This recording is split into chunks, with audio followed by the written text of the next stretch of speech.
મિત્રો આજે આપણી ગૌશાળામાં આપણે આપણી ગાયોને બધીને ખળની નિરણ કરી છે। ખળ મતલબ કે ખેતરનું ખળ।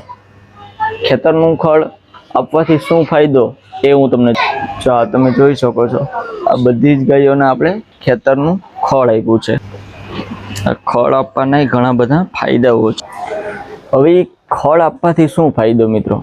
કારણ કે ખળને આપણા ખેતરમાં જે હેઠા થતા હોય ને એ બધી વસ્તુ એવી છે કે એની અંદર ઘણા બધી પ્રકારની ઔષધિ હોય છે। એ ઔષધિ ગાયો ખાય ને એટલે એ ગાયોના દૂધમાં કન્વર્ટ થઈને દૂધ સારામાં સારું મળી રહે અને ગાયો હેલ્ધી રહે છે। કારણ કે ઔષધિ એવું કામ કરે છે કે ગાયોને જે અમુક વસ્તુનું પ્રોટીન કે વિટામિન કે ના મળતા હોય ને એ બધી ઔષધિઓથી મળે છે। એટલે ક્યારેક ક્યારેક અમુક સમયે અમુક વસ્તુ આપવી જરૂરી છે।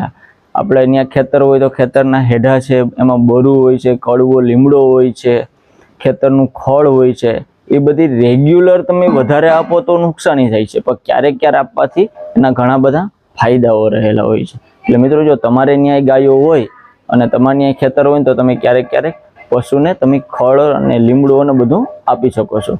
મળશું આપણે નેક્સ્ટ વિડીયોમાં। જય શ્રી કૃષ્ણ।